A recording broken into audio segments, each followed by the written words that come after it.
किसी भी देश का इतिहास उस देश की सरकारें तैयार करवाती हैं। इतिहास भविष्य की पीढ़ियों के लिए एक धरोहर होता है। वो इतिहास बच्चों को पढ़ाया जाता है ताकि उन्हें अपने देश की महत्वपूर्ण घटनाओं की जानकारी रहे। दुर्भाग्य से भारत का लिखित इतिहास अपूर्ण है। जानकारियां या तो सतही तौर पर दी गई या फिर छुपा ली गई। जो पढ़ाया गया उसमें सारे पन्ने मुगल और अंग्रेज इन विदेशी आक्रांताओं के बारे में भर दिए गए। स्वतंत्रता की लड़ाई और उसके बाद होने वाली घटनाओं को मनमाने ढंग से या तो गौण रखा गया या फिर कुछ लोगों की प्रशंसा में दबा दिया गया। जो देश अपने असली इतिहास को नहीं जान पाता उसका भविष्य भी गलत दिशा में बढ़ता है। हमारे वास्तविक इतिहास को खोजना और पढ़ना हम सभी भारतीयों का दायित्व है। मैं महेंद्र आर्य ऐसी ही कुछ जानकारियां इकट्ठी करके आपके लिए लाया हूं। हमारी ये श्रृंखला भारत के इतिहास के कुछ अधूरे पन्ने उसी दिशा में एक प्रयत्न है। इस श्रृंखला में हम उठाएंगे उन घटनाओं को जिनके विषय में पूरी जानकारी हमें कभी दी ही नहीं गई, या फिर यूं कहें कि इन घटनाओं को इतिहास के पन्नों में विशेष महत्व नहीं दिया गया। आशा है हमारे सभी श्रोताओं को ये श्रृंखला पसंद आएगी। इस श्रृंखला को लगातार देखने के लिए आप हमारे चैनल को सब्सक्राइब करें, अच्छा लगे तो लाइक करें।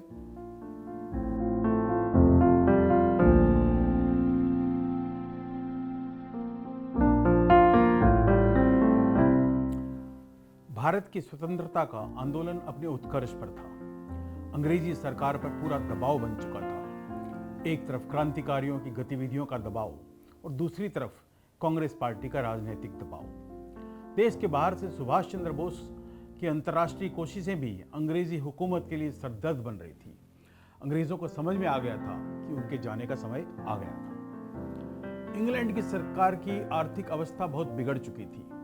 द्वितीय विश्व युद्ध में उनके पास धन नहीं था कि वो भारत पर अपना धन खर्च करते। ऐसे में 1946 के उत्तरार्ध में वहां की लेबर पार्टी ने अपनी संसद में एक बहुत बड़ा निर्णय लिया। उसके अनुसार जून 1948 तक के अंदर भारत को स्वतंत्रता दी जानी अनिवार्य कर दी गई। दरअसल अंग्रेजी हुकूमत भारत से पीछा छुड़ाने की जल्दी में थी। अंग्रेजों के खिलाफ जो लड़ाई साझा लड़ी गई थी, जब उसका परिणाम नजदीक आया तो मुस्लिम लीग और उसके नेता मोहम्मद अली जिन्ना ने मुसलमानों के लिए एक अलग देश की मांग कर दी। दूसरी तरफ देश में बिखरी रियासतें अपने आप को स्वतंत्र रखना चाह रही थी। जब आज़ादी भारतवासियों के बहुत पास नजर आ रही थी, ऐसे में मोहम्मद अली जिन्ना ने अपना अलग देश का आंदोलन तेज कर दिया। कांग्रेस का कोई नेता इस तरह का विभाजन नहीं चाहता था। नेहरू, पटेल, अंबेडकर आदि के अलावा मौलाना अब्दुल कलाम आजाद जैसे कई मुस्लिम लीडर भी इसके विरोध में थे।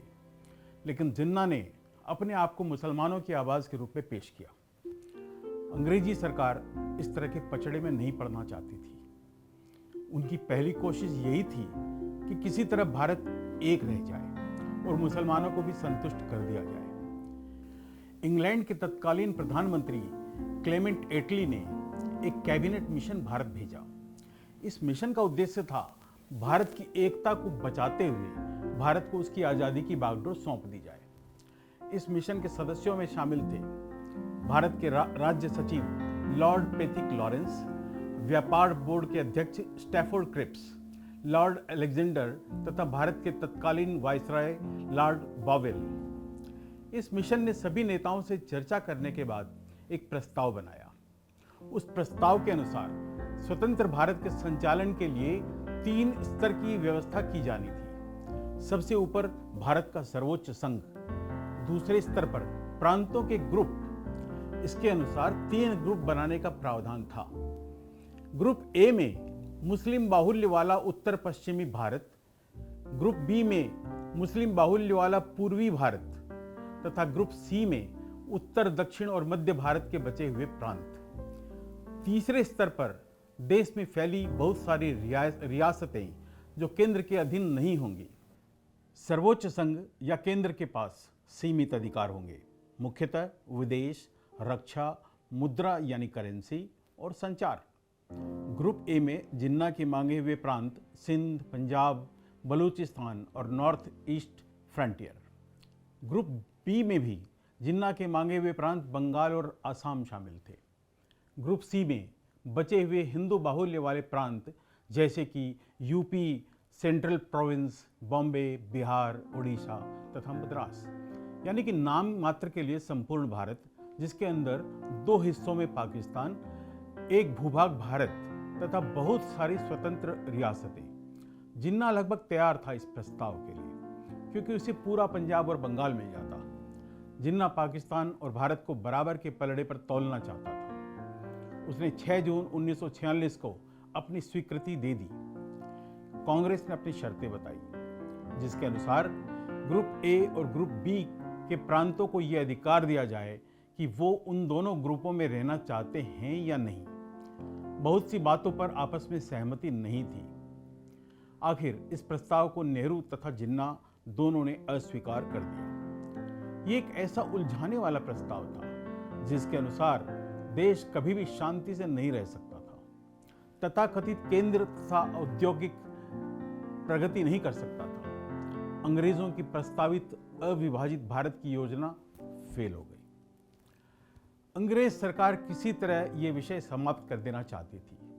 प्रधानमंत्री क्लेमेंट ने लॉर्ड वावेल की जगह नए और अंतिम वायसराय के रूप में लॉर्ड लुई माउंटबेटन को भारत भेजा।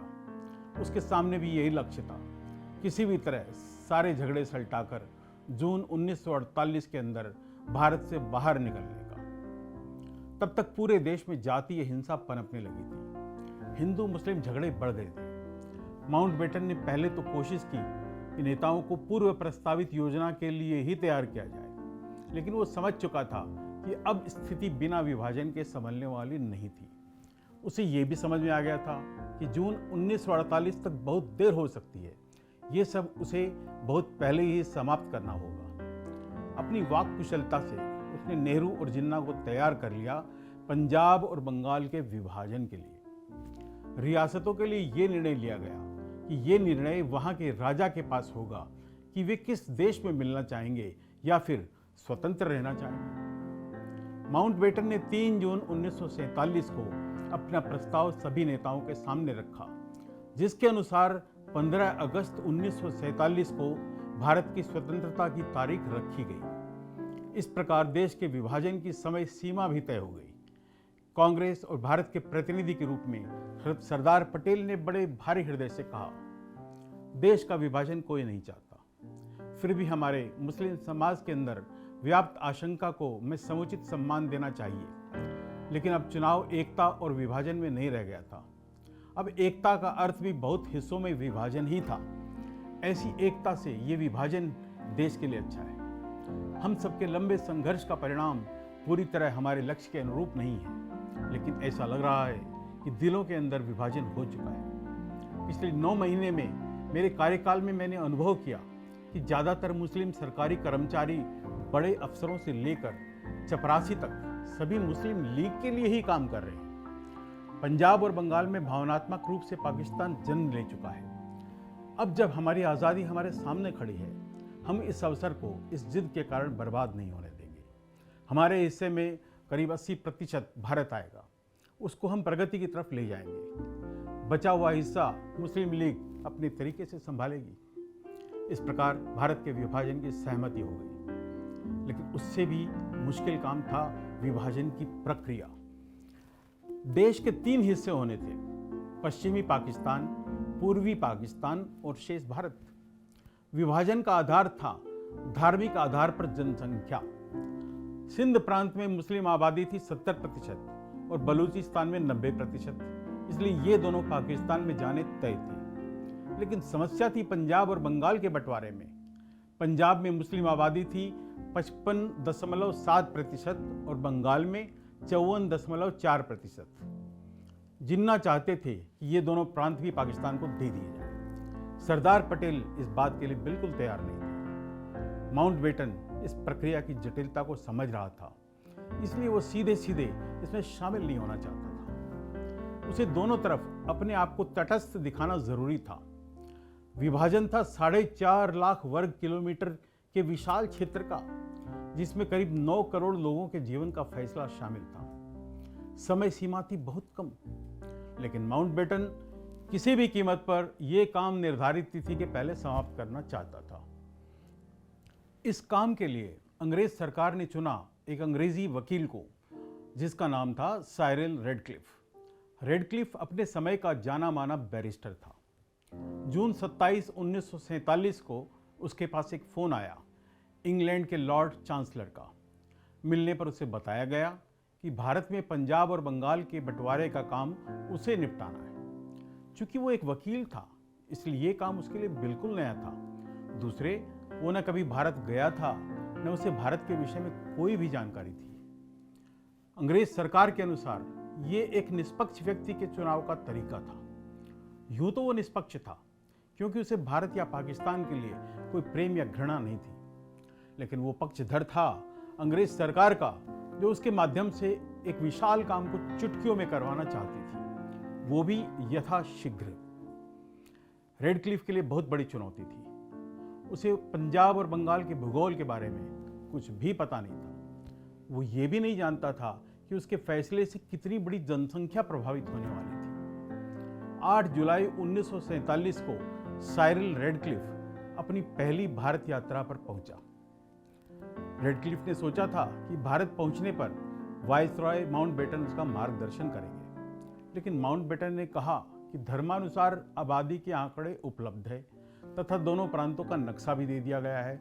उसके आधार पर उसे एक लकीर खींचनी है जो उनके दो हिस्सों को भारत और पाकिस्तान का हिस्सा बना देगी। इससे अधिक कोई जानकारी रेडक्लिफ के पास नहीं थी। माउंटबेटन ने जिस बात पर बल दिया वो थी अंतिम तारीख अगस्त 15, 1947, यानी रेडक्लिफ के भारत पहुंचने से लेकर के मात्र 5 हफ्तों के अंदर। 5 हफ्तों में किसी गांव की चकबंदी नहीं हो सकती। भाइयों के बीच किसी खेत को बांटने की प्रक्रिया शायद इससे अधिक समय लेगी, लेकिन रेडक्लिफ को 5 हफ्तों में 4.5 लाख वर्ग किलोमीटर का बंटवारा करना था। 2 बॉर्डर कमीशन बना दिए गए पंजाब और बंगाल के लिए। दोनों का चेयरमैन बना दिया गया रेडक्लिफ को। दोनों कमीशन के लिए 2-2 प्रतिनिधि दिए भारत और पाकिस्तान के लीडरों के द्वारा। पंजाब कमीशन में भारत का प्रतिनिधित्व कर रहे थे जस्टिस मेहरचंद महाजन और जस्टिस तेजा सिंह। पाकिस्तान के प्रतिनिधि थे जस्टिस दीन मोहम्मद और जस्टिस मोहम्मद मुनीर। बंगाल कमीशन में भारत की तरफ से थे जस्टिस सीसी बिस्वास और जस्टिस BK मुखर्जी, तथा पाकिस्तान की तरफ से थे जस्टिस अबू सालेह मोहम्मद अकरम तथा जस्टिस SA रहमान। इन कमिश्नरों से किसी प्रकार की आपसी सहमति की कोई गुंजाइश नहीं थी और अंतिम निर्णय रेडक्लिफ के हाथ में ही था। रेडक्लिफ ने नेहरू और जिन्ना से भी मुलाकात की, ये पूछने के लिए कि क्या अगस्त 15 की सीमा को बढ़ाया नहीं जा सकता। दोनों नेताओं ने किसी भी तरह की समय सीमा बढ़ाए जाने का विरोध किया। इस प्रकार इस जल्दबाजी की प्रक्रिया के हिस्सेदार बन गए नेहरू और जिन्ना भी। रेडक्लिफ ने एक यात्रा लाहौर की धरातल पर लोगों के मन को समझने के लिए। जितने अधिकारी लोग मिले, सबकी चिंता थी उनकी अपनी प्रॉपर्टी। सब चाहते थे कि रेखा ऐसे खींचे कि उनकी संपत्ति उनके मन चाहे हिस्से में आ जाए। एक बात और रेडक्लिफ को समझ में आ गई कि लोगों में आक्रोश इतना अधिक था कि उसके अपने प्राण भी यहाँ सुरक्षित नहीं थे। रेडक्लिफ ने एक इंटरव्यू में बताया था कि बंगाल की जो 5 सदस्यीय बॉर्डर समिति बनी थी, उसके एक मुस्लिम सदस्य ने उनसे एक व्यक्तिगत लाभ की मांग की। उसकी मांग ये थी कि दार्जिलिंग को पूर्वी पाकिस्तान को दे दिया जाए, और इस मांग का विचित्र कारण उसने बताया कि उसका परिवार गर्मियों में वहां छुट्टियां बिताता है। रेडक्लिफ समझ चुका था कि समय कितना भी लगा ले, लेकिन दोनों पक्ष पूरी तरह असंतुष्ट रहने वाले थे। रेडक्लिफ दिल्ली के एक सरकारी बंगले में बैठ गया, सभी उपलब्ध नक्शों और जानकारियों के साथ। उसे यह भी पता चल चुका था कि न तो दिए गए नक्शे पूरी तरह से सही थे और न ही नागरिक गणना के आंकड़े, लेकिन उसके पास ये सब सोचने का न तो वक्त था और न ही कोई लाभ। बंगाल का विभाजन करने में उसे अधिक जोर नहीं आया, हालांकि कलकत्ता उसके लिए पहली बना हुआ था। ऐसे में उसे दिमाग लगाना था अन्य कारणों पर। अन्य कारणों की भी कोई परिभाषा उसके पास नहीं थी। जुलाई 22 को वायसराय साहब ने एक पत्र भेजा रेडक्लिफ के पास। क्या आप 10 अगस्त तक विभाजन का काम सुलझा सकते हैं? रेडक्लिफ ने कहा कि वो 12 तारीख की कोशिश करेंगे। इतने बड़े ऐतिहासिक फैसले के लिए ऐसा उतावलापन अंग्रेज सरकार के असंवेदनशील रवैये को ही दर्शाता है। 8 अगस्त तक रेडक्लिफ एक प्रारूप तैयार कर चुका था। उसके अंदर एक बहुत बड़ी घबराहट थी। उसे लग रहा था कि जैसे ही ये नक्शे घोषित किए जाएंगे, लोगों का गुस्सा आसमान पर होगा, शायद भयंकर मारकाट भी बचे। ये सारी आशंका माउंटबेटन को भी थी। 8 अगस्त के नक्शे में फिरोजपुर पाकिस्तान को दिया गया था। नेहरू ने माउंटबेटन से सिफारिश की कि फिरोजपुर भारत को दिया जाए, क्योंकि सतलुज नदी भारत की रक्षा रेखा है, उसमें पाकिस्तान का हस्तक्षेप सही नहीं होगा। बीकानेर के महाराजा का भी संदेश था कि उसकी रियासत सिंचाई के लिए सतलुज से निकलने वाली नहरों पर ही निर्भर करता है। उसी तरह लाहौर भी भारत को दिया जाना था, लेकिन ऐसा करने से पाकिस्तान के पास कोई बड़ा शहर नहीं जा रहा था। विभाजन का अंतिम जायजा लेने के लिए माउंटबेटन और रेडक्लिफ 12 अगस्त को दोपहर के भोजन पर मिले। माउंटबेटन ने कहा फिरोजपुर भारत को दे दिया जाए। इसके अलावा माउंटबेटन ने यह निर्देश दिया कि आखिरी परिवर्तनों के बाद तैयार नक्शे को तब तक घोषित न किया जाए जब तक वो न चाहे। दरअसल माउंटबेटन पाकिस्तान जा रहा था, क्योंकि आज़ादी के जश्न में पाकिस्तान ने कोई बड़ा कार्यक्रम पाकिस्तान में रखा था कराची में, और जिसके विशेष अतिथि थे माउंटबेटन। माउंटबेटन जानता था कि अगर नक्शा पहले बाहर आ गया तो हालात उल्टे हो जाएंगे। माउंटबेटन की योजना के अनुसार विभाजन का नक्शा 16 अगस्त तक दोनों पक्षों को नहीं दिखाया गया। कितनी आश्चर्य की बात है कि भारत और पाकिस्तान दोनों देश अपने अपने स्वतंत्रता दिवस को मना रहे थे, बिना ये जाने कि उनकी देश की सीमा रेखा कहां तक है। रेडक्लिफ भारत को अंतिम विदा कह के अगस्त 14 को इंग्लैंड वापस चला गया। वो जानता था कि उसके खून के प्यासे लाखों लोग हो जाएंगे। ये उसकी खुशकिस्मती कहें या बदकिस्मती, उसके द्वारा खींची गई लकीर उसके नाम पर रेडक्लिफ लाइन के नाम से जानी जाती है। जैसे ही विभाजन का अंतिम स्वरूप घोषित हुआ, परिणाम सपने से भी अधिक भयावह थे। एक पागलपन सवार हो चुका था लोगों पर। हिंदू और मुस्लिम एक दूसरे के खून के प्यासे हो गए थे। इस हिंसा में मरने वालों की संख्या 5 से 10 लाख के बीच आंकी जाती है। भारत और पाकिस्तान में 1.5 करोड़ से अधिक लोग विस्थापित हो गए थे। रेडक्लिफ के जीवन से भी शांति चली गई थी। वो जानता था कि उसने जो भी काम किया वो अपने देश की सरकार के लिए किया, लेकिन परिणाम की विभत्सता ने उसको झकझोर दिया था। उसने सरकार द्वारा तय की गई 3000 पाउंड्स की उसकी फीस उसे भी लेने से इनकार कर दिया। वो जानता था कि अनजाने में उससे बहुत बड़ा पाप हुआ है। भारत और पाकिस्तान में तो उसकी भरपूर निंदा होनी ही थी, लेकिन इंग्लैंड में भी एक कवि W.H. ऑडेन ने एक कविता लिखी साइरिल रेडक्लिफ के कार्य के बारे में, जो वहाँ प्रकाशित भी हुई। रेडक्लिफ के जीवन में इससे अधिक दुखद क्या होता। Unbiased, at least he was when he arrived on his mission. Having never set his eyes on this land, he was called to partition between two peoples fanatically at odds with their different diets and incompatible gods. Time had briefed him in London is short. It's too late for mutual reconciliation or rational debate. The only solution now lies in separation. The Viceroy thinks, as you will see from his letter, that the less you are seen in this company, in his company, it is better.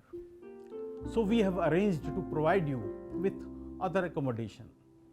We can give you 4 judges, 2 Muslim, 2 Hindu, to consult with, but the final decision must rest with you.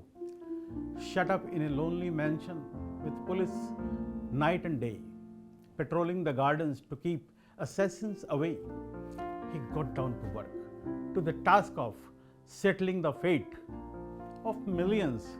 The maps at his disposal were out of date, and the census returns almost certainly incorrect, but there was no time to check them, no time to inspect.